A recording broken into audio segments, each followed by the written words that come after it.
This is Influencing the Right Way. Our goal is to raise the standard of the fitness industry. We're out here trying to make people's lives as healthy and as happy as we possibly can. And the only way we're going to do that is if we take it as serious as a medical doctor does. Hey, you are listening to Influencing the Right Way with the Viking. And as always, my co-host, Sarah freaking Sloan. How are you doing? I'm doing really well. All right, so we like to keep these tight. We want to get right to the point. But before we get to it, I always want to state what our intention is here. We want to raise the standard of the fitness industry. Right now, the fitness industry is not what it could be. It could be more. It could be better. It could be viewed as something like being a doctor, like being a medical professional. And the only way we're going to do that is if we take it that serious. We've got to raise the standard of what we consider ourselves. So let's dive into today's topic so that way we can raise that standard. What is the topic today? Customer loyalty. Oh, man. You know, it's funny. I feel like we state what it is, and it's almost like that's it? Like, but and we're like, mind blown. But the reason why I really like doing these podcasts is because we pick that topic that is customer loyalty, but we don't just like talk about it in some theoretical way. We're going to talk about the practical steps. What are the things that you actually do that are going to help you build customer loyalty? Mm-hmm. So I'm going to go ahead and start with what is the first and foremost in my mind. There's actually a book about this that is a game changer.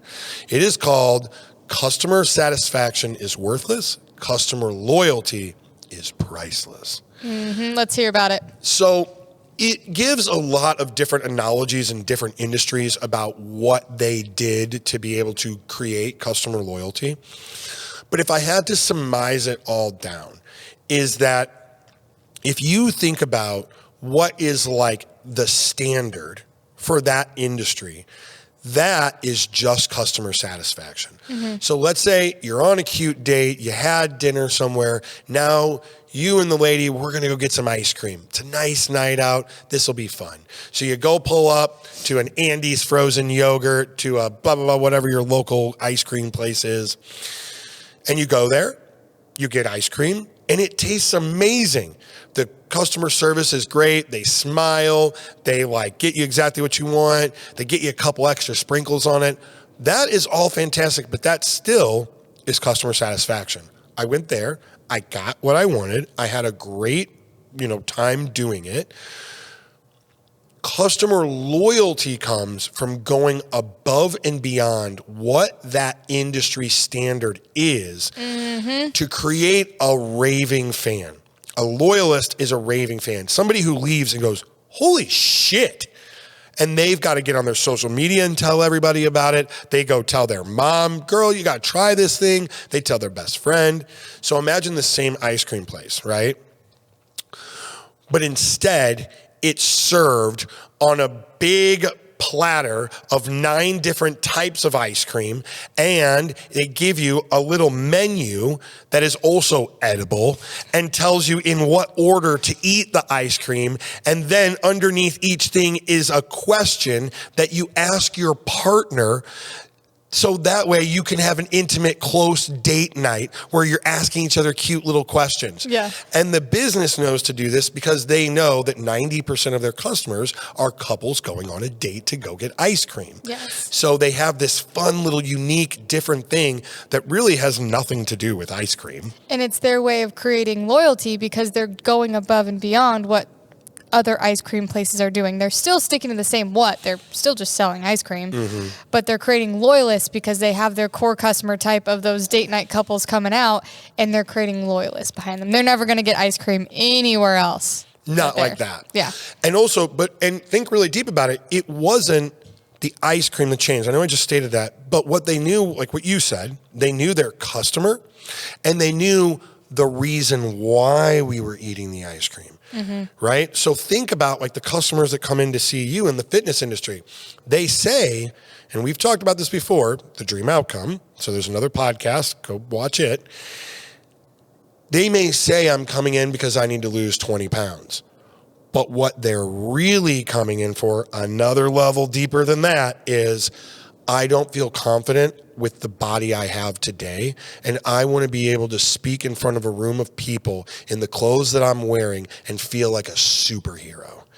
That's what they want. They want confidence. They want to have the eyeballs on them from other people in glaring amazement. It's not 20 pounds. It's the confidence.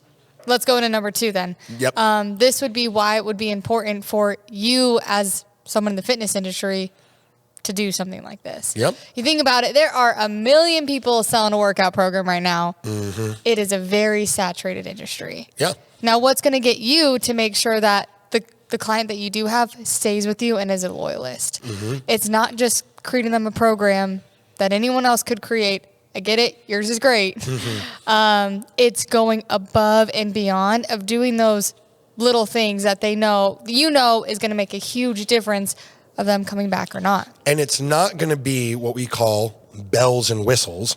It's not going to be, oh man, well, instead of having them do 4 sets, I'm going to have them do 6 sets in a drop set. That is just adding bells and whistles to the system. That didn't change what that underlying current is. So a lot, this is about like your personality. Yeah. So, what is something that they can do? What is that personal touch that you can add that is going to go above and beyond? Because it's not your package, it's not your product, it's not that. It's the other stuff around it that's really going to make the difference. It's your brand. It's like you as a human. I know that sounds pretty bad, but like it's you. Like you are the person that creates, like no one's loyal to, I think of our stores, for example, shopping in at a supplement store. I don't think anyone's loyal to our company. They're loyal to the people who help them when they walk in the doors. Absolutely. So they're associating the loyalty with a human rather than like a specific company, right? Yep. And so the reason why that they have loyalty with those people is because they are going above and beyond to make sure that person gets whatever outcome that they're going for. So whatever their desired outcome is. So if you're a trainer, that would be like someone coming in and that they love, give me something. They love cars. They're a big car guy. They're a big car guy, right? So then you go in and you actually, out of your own time, research some of that stuff that they were talking about. You find common ground with them, and you even ask them, like, hey, what's your favorite muscle car? Yeah. Yeah. What do you think of this Hemi motor? Right? But you learn something for them. And then you even maybe you're at the store and you see a little knickknack that reminded you of them, of this car thing that, you can.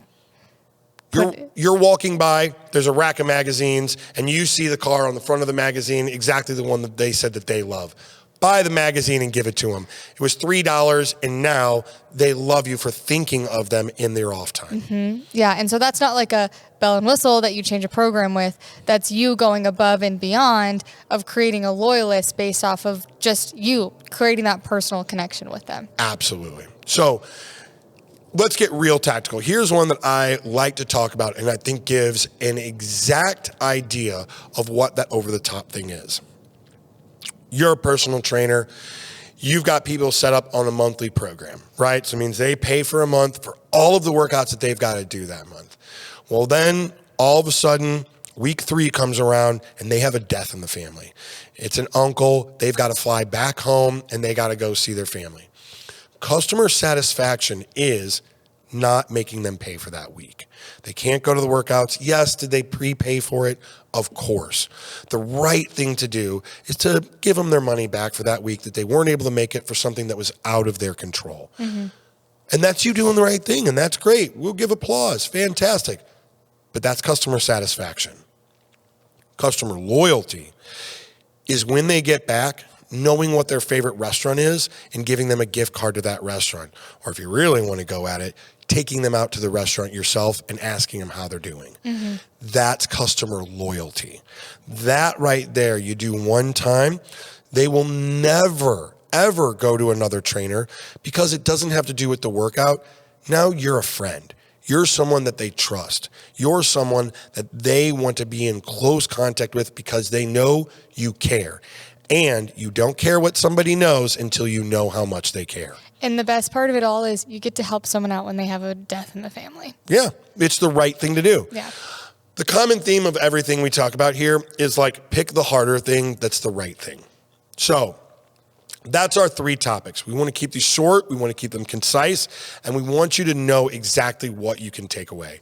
So if you did find value in what we talked about today, in how to create customer loyalty, and you know someone else that you could send this podcast to and they would see value from it, send it to them, and let's raise the standard of the fitness industry together. Thank you, guys. Bye.